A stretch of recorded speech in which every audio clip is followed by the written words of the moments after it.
Are you in search of a pharmacy for all your medical needs? Check out my guy Jason Hu's Skylands Pharmacy and Compounding, located at 337 US 46 Rockaway, New Jersey, zip code 07866, serving all of New York and New Jersey. They specialize in compounding sildenafil for male erectile dysfunction, as well as semaglutide and tirzepatide for weight loss. They come to you with an amazing delivery service, so don't worry about having to come in person. Once again, check out Skylands Pharmacy and Compounding in Rockaway, New Jersey by my guy Jason Hu was the first guy to buy my merch. You can call them at 973-559-7979. That's 973-559-7979. Proud partner of the DJ Sports Show on WRCR 1700 AM and WRCR.com.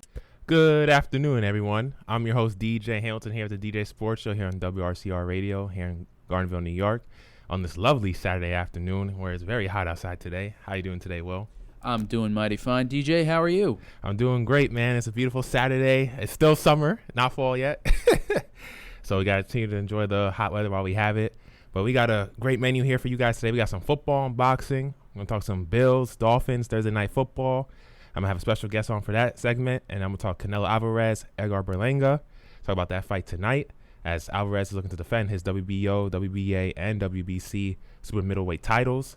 And then I'm going to talk about, if we have time at the end, giving Nyack High School their first ever media day for varsity football and becoming their first ever silent reporter in the school's history. You know, some local news right there. There you go. The people that listen to this radio station love the local stuff, man. Oh, yeah. Can't get enough. Oh, yeah. So, yeah, that's what we're going to get into today. So, without further ado, ladies and gentlemen, we'll introduce my guest coming on the show. He is a writer for Spin Zone for the Buffalo Bills on Fansided. He has 10-plus years of radio and podcasting experience. My guy, John O'Donnell. DJ, how we doing? Thank you for having me. Oh, John, it's great to have you. How you doing, man? You know, like you said, enjoying the beautiful weather, and you talk local sports. I'm affiliated with the high school team here, 56-6, so everybody's feeling good here in Findlay, Ohio. So thanks for having me on. Are you calling from Ohio? Oh, I didn't even ask, because I remember we were texting on the thread. I forgot to ask you, where are you from? Yeah, I'm a transplant. I grew up just outside the shadow of Buffalo Bills Stadium, but the wife said that we wanted to move, so we compromised and we moved. So here we are in Findlay, Ohio. Oh, yeah. That's great, man. So, yes, John, let's get into your team, the Bills versus Dolphins on Thursday Night Football. The Bills were coming off a 34-28 win from Week 1 over the Cardinals as they head into Week 2 against the Dolphins, and they defeated the Dolphins 31-10. And the Dolphins were coming off a Week 1 win over the Jacksonville Jaguars in what was the Tyreek Hill handcuff game when they defeated the Jacksonville Jaguars 20-17. So, you're a big Bills fan. And I know you've been a big Bills fan probably since you were a little kid. What are some things you took away from the game and that you liked from your team? Yeah, so I think you made a joke or a reference, to the handcuff incident outside of Miami Stadium in Week 1, and I think the Bills handcuffed Tyreek on the field in Week 2. And you know, one of the biggest takeaways for me, DJ, is the Bills' defense since Tua has been there and 12 out of 13 wins now. They really scheme the speed of the Dolphins better than anybody else. And so for me, the takeaway was, Devon Achane had a great game, and the Bills couldn't have been happier because while he was running and catching passes, Tyreek Hill was double-teamed, Jalen Waddle was double-teamed, and the Miami offense just couldn't get the big play that they were looking for, and the Bills just ran them out of the building. Yeah, one thing that stood out to me is how the Dolphins were kind of using, like we were talking about in our text thread, they were using a lot of run motion, the Dolphins, because the Bills defense, they were playing a lot of cover 2 shell safety that you were talking about when we were talking on the text thread Thursday, and I was like, yeah, they're trying to shut Hill and Waddle down, they did an amazing job, because the Dolphins, outside the big play they tried to make with Hill and Waddle, who are considered the best duo wide receiver-wise in the league and the fastest duo in the league, they able to the ability to shut them down, playing the cover 2. They had 2 safeties back, sometimes even 3 safeties back.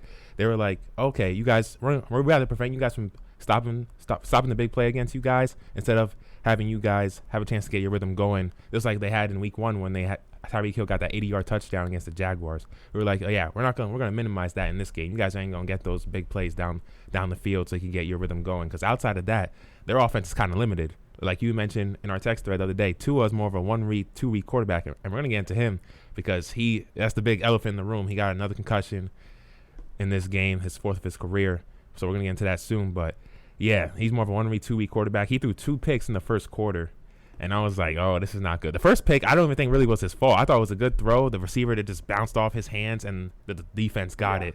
Yeah, the first one I don't blame him for, but the other two, one of them he threw right to the defender. I'm like, that was one of the worst pick sixes of his, probably the worst of his career. And another one was returned for a touchdown. That was in the third quarter. That wasn't a good way to start the second half. And I was like, yeah, he started off erratic, to say the least.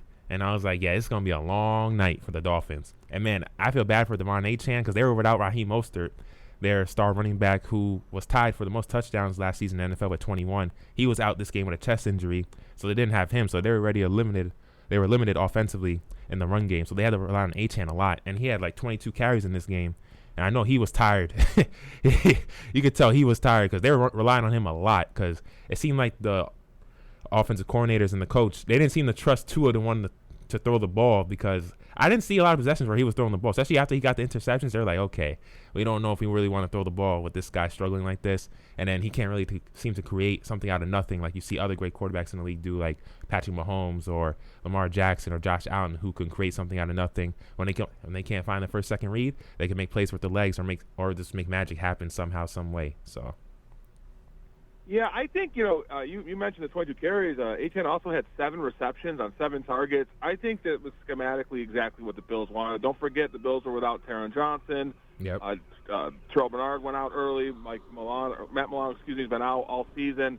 So the Bills' defense, new defensive coordinator, Bobby Babich, first time calling defensive plays, looked a little rough against Arizona, but really just dialed up the perfect scheme. I would mention on the interception, the artist formerly known as Robbie Anderson, he changed his name this year, from the Jets. He just ran a bad route, and they just overthrew the short route and ended up in an interception. So Tua is fine when he can get his first or second read off, but when you're in a 2-safety shell, and all that motion was designed to bring the safeties in, and Babich just said, no, we're not going to do it. You can't make us.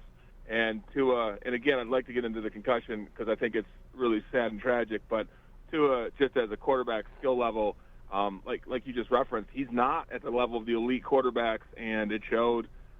Again, 12 out of 13, that's domination, and I'm really excited to see what the Bills do this year. Yeah, it's your 5th consecutive win over Miami and your 10th win in their last 11 matchups between your AFC East rivals and the Dolphins. And remember, this was the Dolphins team that lost to the Bills that last game of the season, which forced them to have to play that wild card game against the Chiefs where in that freezing weather. They're not good in freezing weather. They're used to playing in the hot, humid weather. And coming to the season, I know a lot of people were bearish on both teams. The Bills, they lost a lot of pieces this year. The Stephon Diggs, the wide receiver, their safeties, Micah Hyde, Jordan Poyer, who's on the Dolphins now, who they've just played against, and the cornerback Tre'Davious White, to name a few. So a lot of teams were bearish on the Bills because they lost a lot of pieces. Josh Allen's basically carrying a mediocre team. And then on the Miami Dolphins side, after we saw that horrific playoff performance in the cold weather and what they do against elite teams, they're not as dominant. We're not bullish on them like we were this last season when they thought, okay, this team could be a legit Super Bowl threat. We're not as bullish on these teams anymore, and for good reason. I think DJ, the key to the Bills' success is, their motto this year is everyone eats, and you said mediocre talent, but I got to tell you, across the board, the one takeaway we didn't touch on was James Cook, and the fact that Josh Allen, had one of his worst games of his career. Yep. I do think that left hand is an issue. Yep. He did sustain an injury in Week 1, but just back to James Cook, 3 first-half touchdowns, and really, if the Bills have stars on their team, and I think they do. I think Dalton Kincaid and James Cook are stars. I think Keon Coleman might be one. Then Josh Allen goes from a great quarterback to a top-level quarterback, and I know a lot of people put him in that category already. For me, as a Bills fan, as a football fan, I think the Bills have to beat the Chiefs in a game that counts to earn that title. But I think they've got the talent to do it. I really do. So we'll see what happens in the next 16 weeks of football. Yeah, Allen's hand injury kind of worried me because I know he sustained that hand injury in Week 1 when he was rushing for that touchdown against the Cardinals. When I saw the play, I was like, ooh. But Josh Allen, he's tough as they come, man. This guy's played through so much pain. Remember, he's a 6'5", 240, 45-pound quarterback. The dude is huge, man. Like, this dude he is a Mack truck coming at you. Like, you know how Lamar Jackson, he does it with his speed and elusiveness on the field? Allen does it with his brute force and strength. Like, he is powerful. Yeah. He could just bulldoze. Like, he's not your normal quarterback. And I know it's not his. Yeah. What you want to say? I'm sorry, DJ. I just wanted to say I love that example. On my show last week, we talked about how Lamar Jackson's a Ferrari, and Josh Allen's Optimus Prime. I mean, he's a track that transforms into a big robot and starts jumping over humans. It's incredible what the guy can do. Yep. You can't make a living doing that, and that easily could have been a 6 to 8 week injury. If he breaks, one of the bones at the top of that hand, and I don't think he did. I think he broke probably a knuckle or something. But if he breaks it, then that's 6 to 8 weeks. The Bills are done. So you gotta be smarter than that, and I hope he will. But the last 7 years have led me to believe that he's not going to get a whole lot smarter about that. Yeah. So we'll see. I know it wasn't his throwing hand, but, just like in basketball, that guide hand is very important in protecting the ball. Like, there was a few plays. He was, like you said, it was probably one of the worst games of his career. There were a few plays, like that one play where out of the snap, he dropped the ball. I know that was due to his hand being in pain. And there was other plays, like some throws, he was kind of off a little bit. He was a little bit short. And I knew that was because he couldn't grab the ball with his left hand to be able to have the full power and force he wanted in his throw and have the same accuracy and preciseness with the throws like he usually does. And I know, like in basketball, because I'm a former basketball player as well, when that guide hand protects the ball from your defender and your shot, it keeps the ball in place so you can have that good follow-through and everything. The same thing in football, but in a different way. So I know that hand was definitely affecting him. Well, 2 carries for 2 yards, that's not Josh Allen football. Exactly. And I mean, again, the Bills only had the ball for just a little over 20 minutes in that game when it was meaningful. I know they had a lot of possession at the end there when you, me, and your producer were out there on the field, and it was JV time. But I think the meaningful football aspect, first 3.5 quarters, Josh Allen just wasn't a factor. And that can't happen. I mean, it can happen one game, and it can happen maybe 2 games. But for the Bills, if you look at that schedule, it is a bunch of killers. The Niners, the Chiefs, the Jets, who are supposed to be good. I'll believe it when I see it. But it's a tough schedule. The Lions. So they have Josh Allen at 100%, and we'll see how long that takes to happen. Yeah, it should be good, man. So let's get to the concussion. What was your thoughts when it happened? I was like, oh, no. When I saw him clench like the fencing, I said, I know it's concussion. I was like, I don't want to see this. It's grimacing to watch. I just got off before you and I chatted. Another station had me on to talk about Tua, the article I wrote, and it really was why Tua needs to retire. I've been around this game a long, long time as a player, and I've covered it.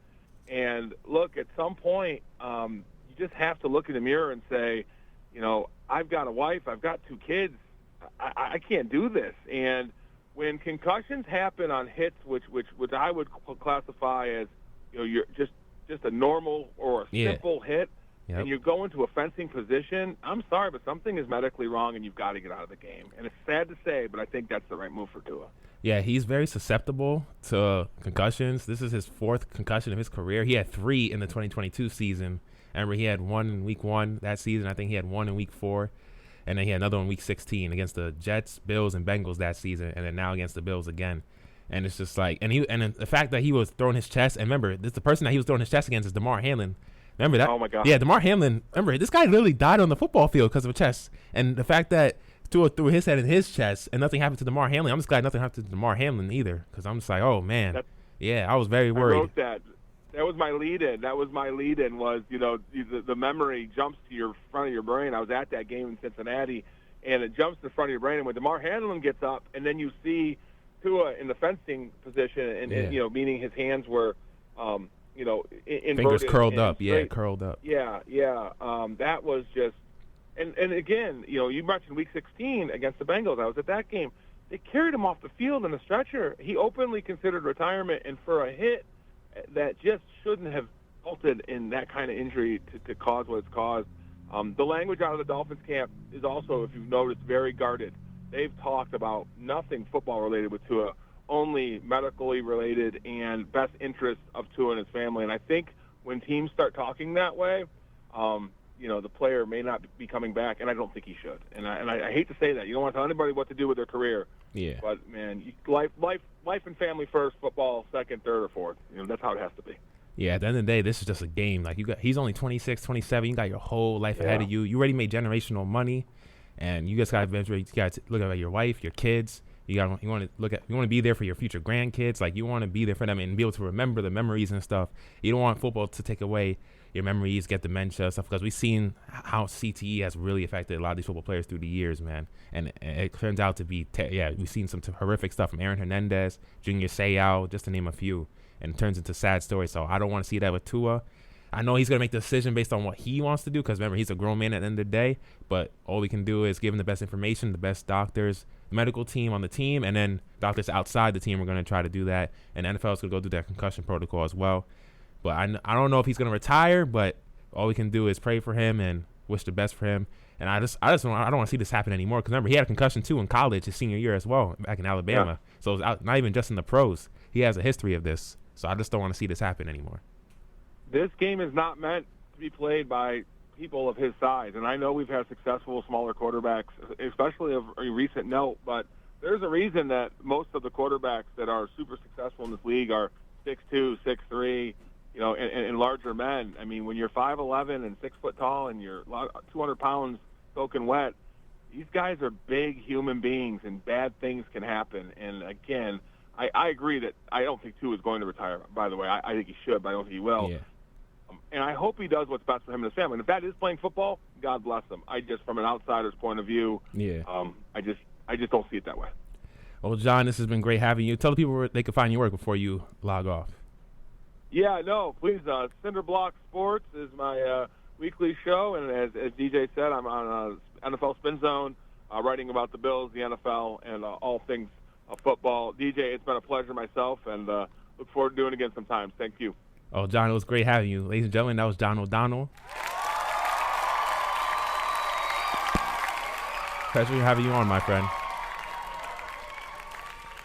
Well, ladies and gentlemen, it's the DJ Sports Show here on WRCR Radio. We're going to take a quick break. Coming back, we're going to talk some boxing for the first time here on the radio station. Canelo Alvarez versus Edgar Berlanga.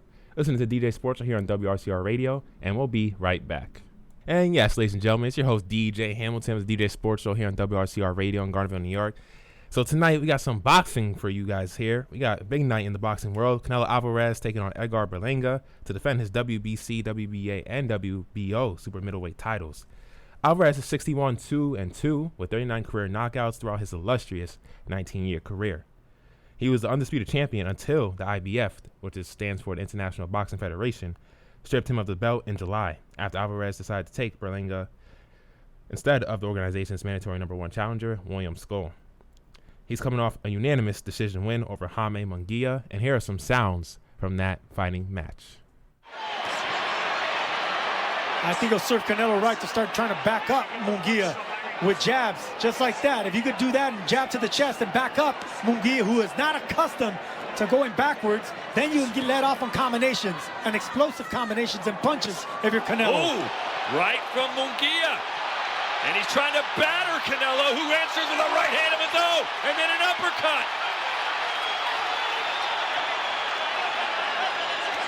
Oh, Munguia is down for the first time in his career.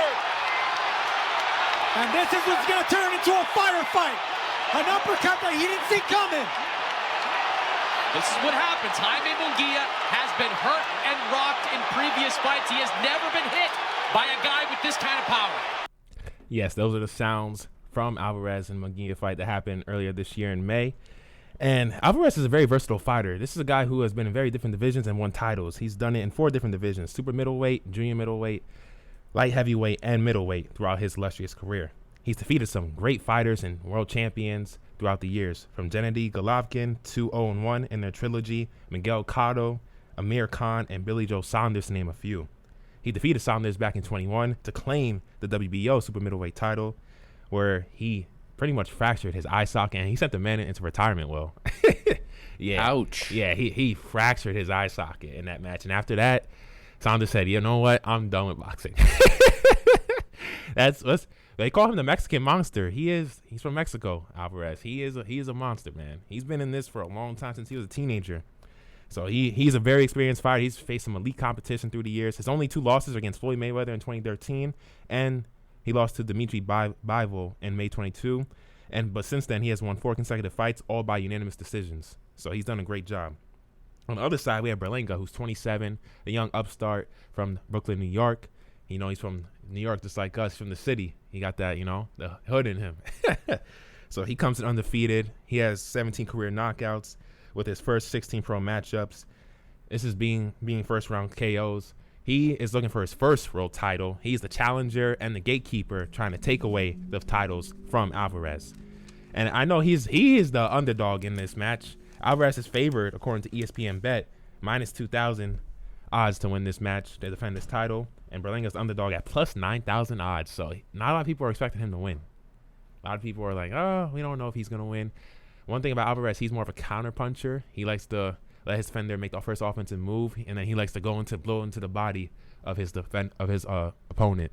And that's how he makes him tired. It gets him fatigued, get a few body blows in there, and then when he catches him lacking, he goes for the big uppercut. And he has a sick bolo hook.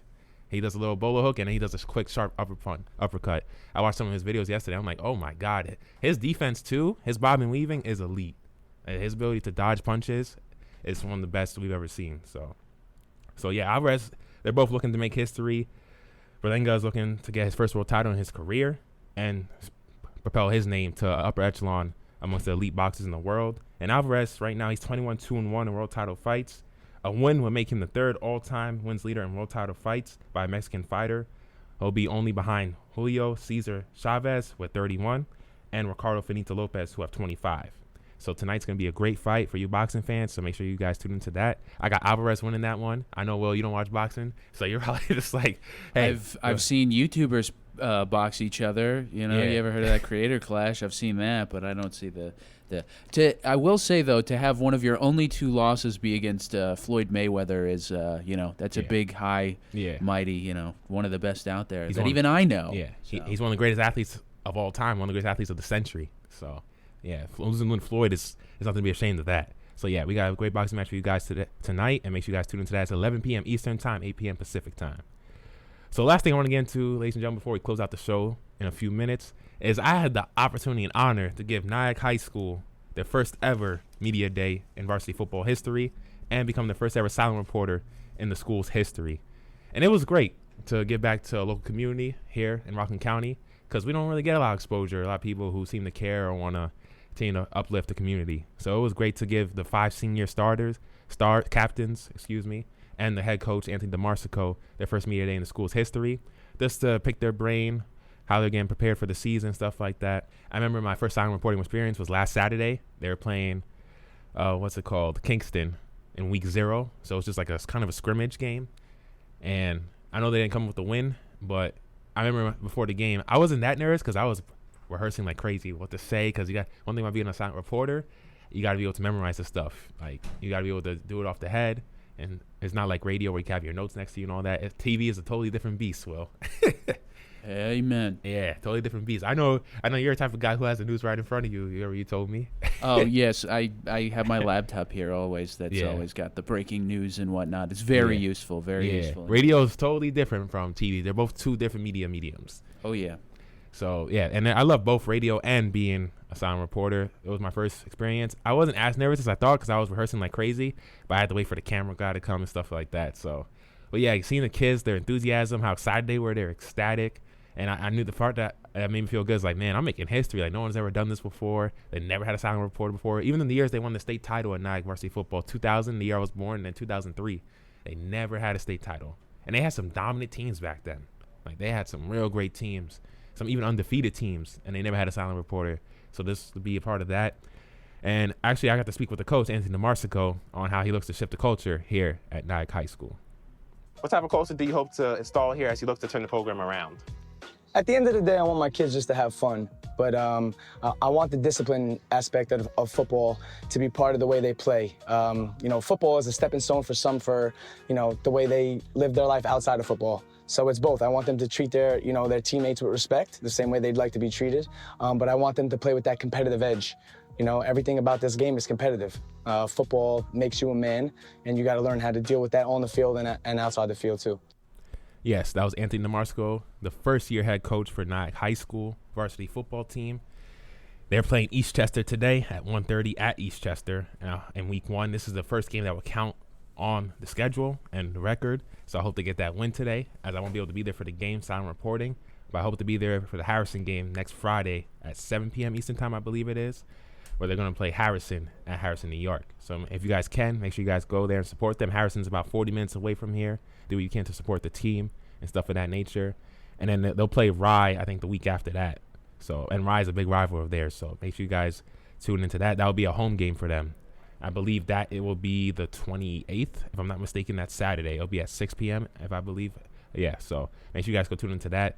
Support your local teams. And these kids, some of these seniors, they're great kids, man. And really, from Tylen Blackwell Williams to Connor Bedfeld to Sean Clermont, a lot of them, like, they're all great kids, and I want to see them do well. So, yeah, ladies and gentlemen, this has been a great episode. Don't you think so, Will? Absolutely. It's got to be up there in the top 3. Yeah, this was so smooth today. John killed it. Goes from one to the other. Yeah, it was just smooth flowing, fluid like water. Exactly. Yo, that's what we love, man. Radio. I know radio is not like podcasts. You have to get in and out certain times, but yeah. But before we close out the show, ladies and gentlemen, hear a word from our sponsor. And coming up next is Tough Times with Lou Young on the latest on weather climate change. This is the DJ Sports here on WRCR Radio here in Gardenville, New York, and I'll see y'all next time. Have a great one, ladies and gentlemen. Are you in search of a pharmacy for all your medical needs? Check out my guy Jason Hu's Skylands Pharmacy and Compounding, located at 337 US 46 Rockaway, New Jersey, zip code 07866, serving all of New York and New Jersey. They specialize in compounding sildenafil for male erectile dysfunction, as well as semaglutide and tirzepatide for weight loss. They come to you with an amazing delivery service, so don't worry about having to come in person. Once again, check out Skylands Pharmacy and Compounding in Rockaway, New Jersey by my guy Jason who was the first guy to buy my merch. You can call them at 973-559-7979. That's 973-559-7979. Proud partner of the DJ Sports Show on WRCR 1700 AM and WRCR.com.